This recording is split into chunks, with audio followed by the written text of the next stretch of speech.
They're probably gonna call the cops now. But listen, it's reparations for all the years of emotional damage.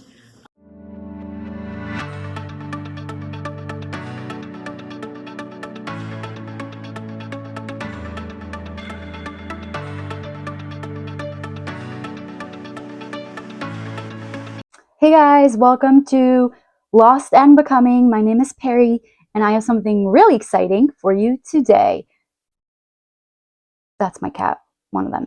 I actually went to KJ, I went back there, and I'm going to give you guys a tour of my old school. Welcome to Kiryas Joel, a small village in Monroe, New York, home to the Satmar Hasidic community.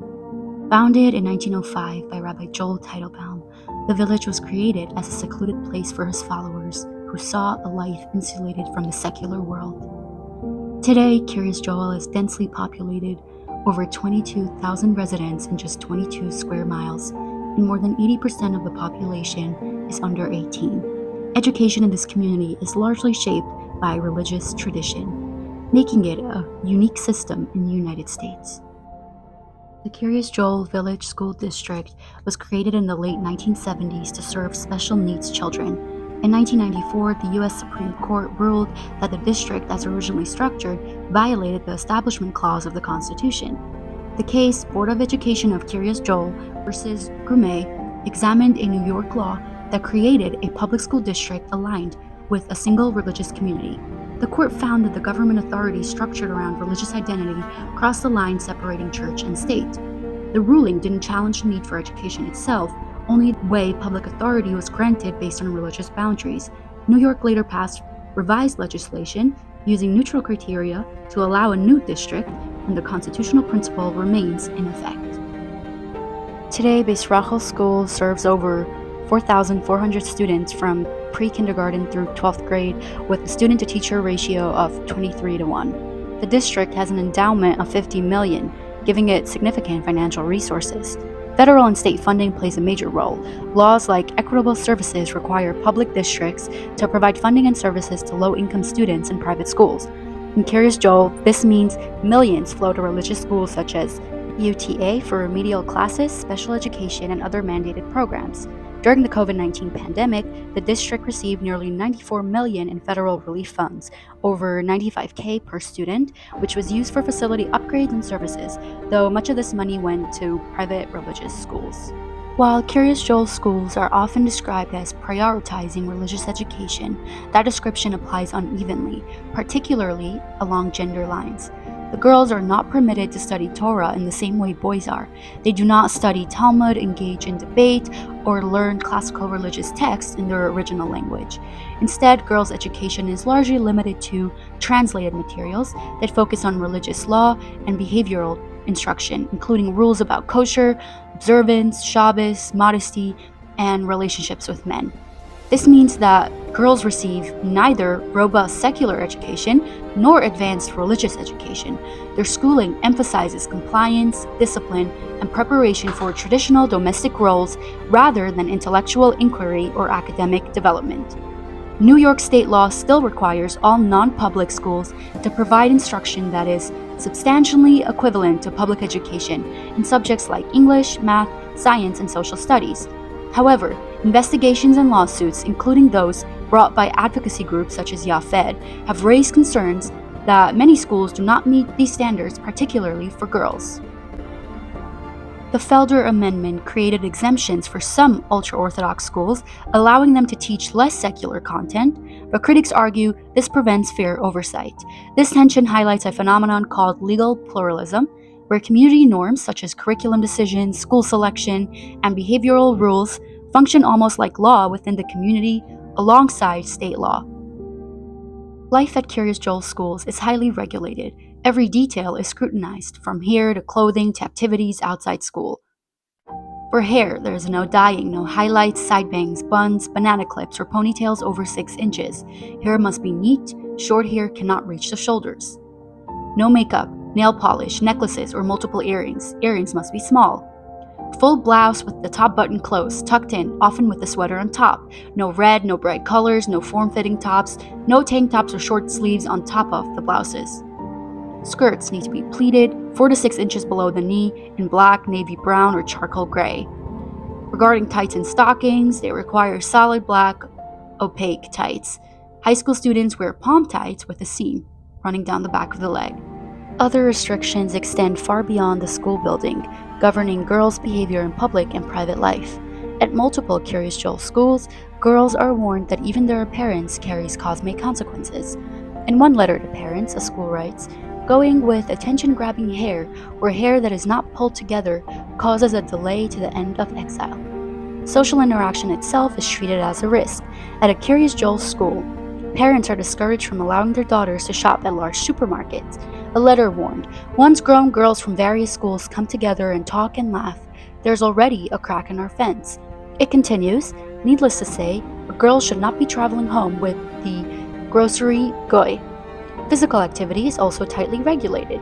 At one school, students were explicitly told that, quote, "Any goyish exercise instructor is under no circumstances permitted to our students," end quote, adding that violations had, quote, "already sadly brought serious consequences," end quote.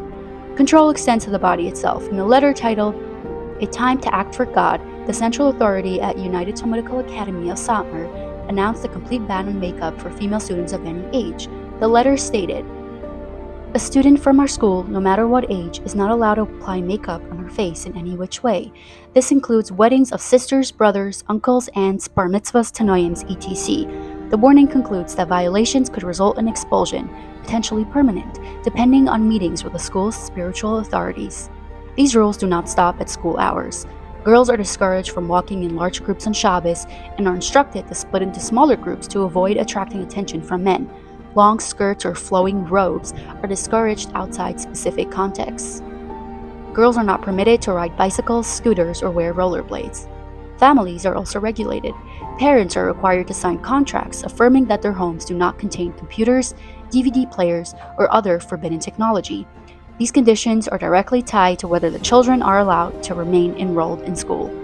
Together, these rules reflect more than religious guidance. They form a system of non-state law, community-enforced norms that regulate appearance, movement, behavior, and family life. Compliance is maintained not through the courts, but through social pressure, school discipline, and the constant risk of exclusion. The interplay of religious autonomy and state oversight continues to generate debate. Some key issues include curriculum enforcement. New York State has scrutinized schools for failing to teach basic math and English. Funding has been withheld in some cases. Financial transparency. Questions persist over how millions of dollars in federal and state funds are spent, with reports noting payments to affiliated companies and relatives of officials. And then, pandemic relief spending. Despite receiving nearly $94 million, public reporting and accountability remain limited. These challenges illustrate the tension between state requirements for equitable secular education and the community's desire to maintain religious control over schooling. Education in Kiryas Joel is complex. It reflects centuries-old religious traditions, modern legal debates, and the balancing act between autonomy and accountability. While the schools provide rigorous religious instruction and foster tight-knit community life, secular education standards remain a point of contention. Funding flows, state oversight, and community norms intersect in ways that raise both legal and ethical questions. Understanding Kiryas Joel schools gives a glimpse into how non-state law operates, how religious communities preserve identity, and how the state navigates these boundaries. Every rule, every curriculum decision, and every dollar spent tells a story about faith, law, and education in one of America's most insular communities. By the time you add all of this together, the dress codes, the letters, the behavioral rules, the contracts families must sign, it becomes clear that this is not just about modesty or discipline. It's a comprehensive system that regulates how girls look, how they move, where they go, and who they interact with, and even what exists inside their homes. These rules are enforced not by the state, but by schools, rabbis, and community authority, functioning as a form of non-state law. When we talk about education in Kiryas Joel, it's important to understand what girls are actually being educated for. While boys are immersed in religious texts and intellectual debate, girls are explicitly excluded from Torah study. Instead, they are taught translated rulebooks, laws about kosher, Shabbos, dress, and conduct with men.